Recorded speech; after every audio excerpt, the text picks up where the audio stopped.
प्रिय दोस्तों, नमस्कार। मैं आपका यूट्यूब दोस्त अजय कुमार सिंह आज आदिकाल के भाग 5 के बारे में चर्चा करेंगे। तो जैसा कि आप लोग देख रहे हैं स्क्रीन पर, आदिकालीन अपभ्रंश साहित्य। आदिकालीन अपभ्रंश साहित्य को हम लोग देखेंगे तो सबसे पहले हम यह जानेंगे कि अपभ्रंश का शाब्दिक अर्थ क्या है। अपभ्रंश का शाब्दिक अर्थ है बिगड़ा हुआ या गिरा हुआ। यह भी किसी एग्जाम में पूछा गया है कि अपभ्रंश का शाब्दिक अर्थ क्या है, तो आंसर होगा बिगड़ा हुआ या गिरा हुआ। आगे हम लोग देखेंगे, प्राकृत की अंतिम अपभ्रंश अवस्था से ही हिंदी साहित्य का आविर्भाव माना जाता है। देखिए, प्राकृत की अंतिम अपभ्रंश अवस्था से ही हिंदी साहित्य का आविर्भाव माना जाता है। आप लोग पढ़े होंगे कि वैदिक संस्कृत, लौकिक संस्कृत, पाली, प्राकृत, अपभ्रंश, तो वहीं से देखा गया है कि प्राकृत की अंतिम अपभ्रंश अवस्था से ही हिंदी साहित्य का आविर्भाव माना जाता है। अब आगे नीचे देखिए, अपभ्रंश नाम। ये जो अपभ्रंश नाम है, अपभ्रंश नाम पहले पहल वल्लभी के राजा धारसेन द्वितीय के शिलालेख में मिलता है। यह टीजीटी और पीजीटी में पूछा गया सवाल है कि अपभ्रंश नाम पहले पहल कहाँ मिलता है, तो वल्लभी के राजा धारसेन द्वितीय के शिलालेख में मिलता है। नीचे देखेंगे, आचार्य रामचंद्र शुक्ल के अनुसार, यह देखिए आचार्य रामचंद्र शुक्ल के अनुसार इनका यह कथन भी है कि उस समय जैसे गाथा या गाहा कहने से प्राकृत का बोध होता है, वैसे ही पीछे दोहा या दूहा कहने से अपभ्रंश या लोक प्रचलित काव्य भाषा का बोध होता है। एक बार यह क्वेश्चन पूछा गया है, यह पंक्ति दे दी गई थी कि उस समय जैसे गाथा या गाहा कहने से प्राकृत का बोध होता है, वैसे ही पीछे दोहा या दूहा कहने से अपभ्रंश या लोक प्रचलित काव्य भाषा का बोध होता है। यह कथन किसका है, तो आचार्य रामचंद्र शुक्ल जी का है। इसके आगे हम लोग देखेंगे, अपभ्रंश भाषा के प्रथम कवि। तो अपभ्रंश भाषा के प्रथम कवि स्वयंभू हैं। स्वयंभू का समय देखेंगे तो स्वयंभू 783 ईस्वी के आसपास विद्यमान थे। जैन मतानुसार ये कर्नाटक प्रदेश के निवासी थे। इनके उपनाम के बारे में जानेंगे। इनका उपनाम है अपभ्रंश का वाल्मीकि, अपभ्रंश का प्रथम कवि, अपभ्रंश का प्रथम महाकवि। यह भी आप लोग ध्यान रखेंगे कि अपभ्रंश का प्रथम महाकवि भी कहा गया है, इनका उपनाम है। तो वैसे भी कह सकते हैं कि इन्हें अपभ्रंश का वाल्मीकि कहा गया है। अपभ्रंश का प्रथम कवि के रूप में जाने जाते हैं, अपभ्रंश का प्रथम महाकवि के नाम से जाने जाते हैं। तो वैसे भी आप लोग कह सकते हैं। और हिंदी का प्रथम कवि डॉक्टर राम कुमार वर्मा के अनुसार, ये आप लोग देख लेंगे, हिंदी का प्रथम कवि डॉक्टर राम कुमार वर्मा के अनुसार। यह कहीं, यह भी टीजीटी पीजीटी में पूछा हुआ सवाल है। इनका अब ग्रंथ देखेंगे हम लोग, इनका प्रमुख ग्रंथ कौन सा है। तो देखिए, पौमचरिव जो है, इनका जो पौमचरिव ग्रंथ है यह अपूर्ण है। पौमचरिव ग्रंथ जो है अपूर्ण है। और इनके पुत्र त्रिभुवन स्वयंभू के पुत्र त्रिभुवन, ये देखिए स्वयंभू के पुत्र त्रिभुवन ने इसे पूरा किया था, पौमचर्यु को पूरा किया था।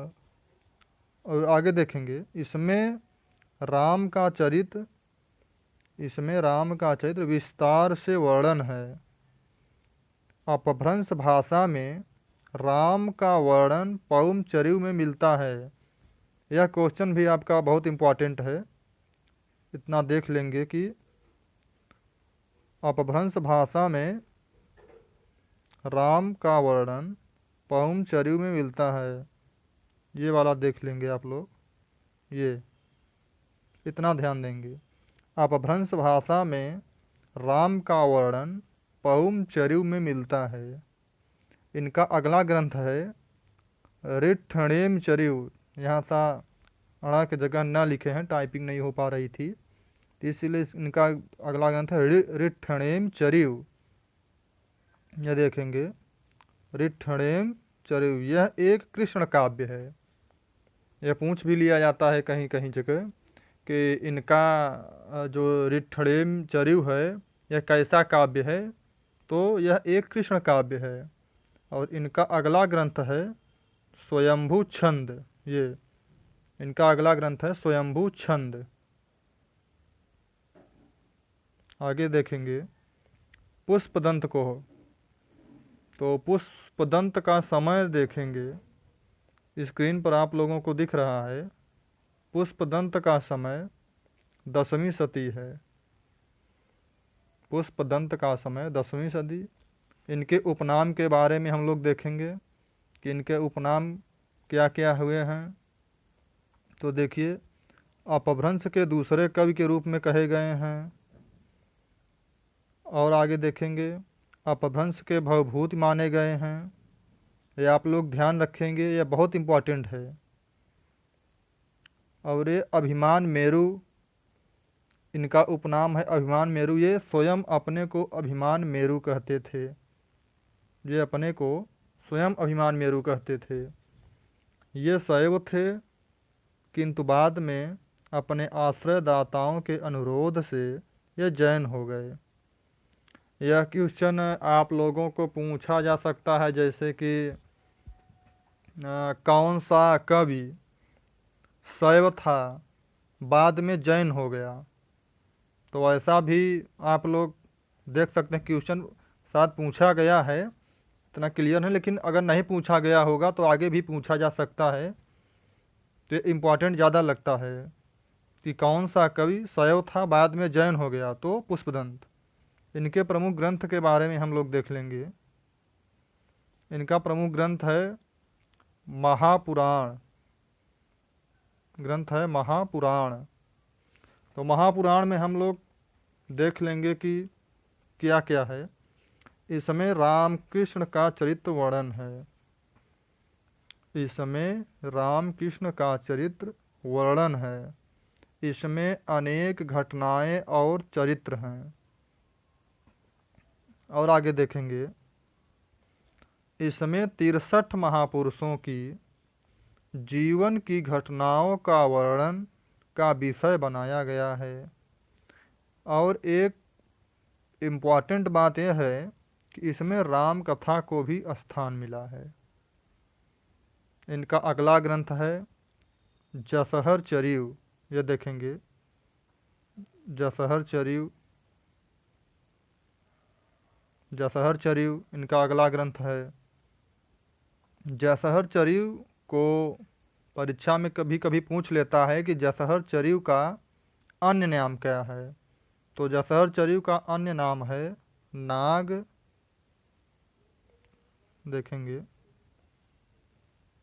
नाग कुमार, नाग कुमार चरियु। ये जो है जसहर चरियु का अन्य नाम है। नहीं सॉरी, ये अड़य कुमार चरियु का है, ये थोड़ा सा गलत हो गया।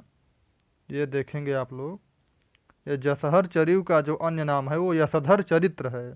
ये देखेंगे यशोधर चरित्र, यह नाम है, यह यशोधर चरित्र।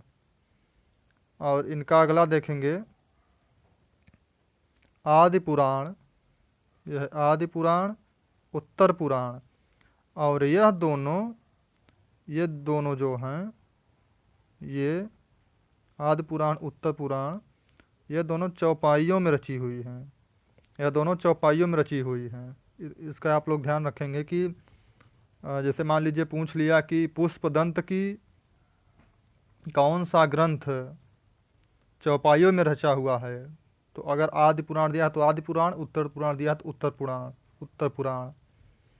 और इनका एक ग्रंथ और देख लीजिए, टाइपिंग नहीं है, हम बता देते हैं। इनका ग्रंथ है जो अड़य कुमार चरी, जो अभी लिख रहे थे, देखिए अड़य कुमार चरियु, अड़य कुमार चरियु। इसका अन्य नाम देखेंगे, इसका अन्य नाम है नाग कुमार चरित। देखिए नाग कुमार चरित, ये आप लोग लिख लीजिएगा अगर लिख रहे होंगे तो। ये एक ग्रंथ टाइप नहीं किए हैं, चूँकि अड़य टाइपिंग हो नहीं पा रही थी, तो हम क्या ऐसे बताएंगे। देख लीजिए आप लोग, अड़य कुमार चरियु का अन्य नाम है नाग कुमार चरित। ये पूछ भी लेता है कभी कभी अन्य नाम क्या है। तो मित्रों, आज की कक्षा हम यहीं तक रखते हैं।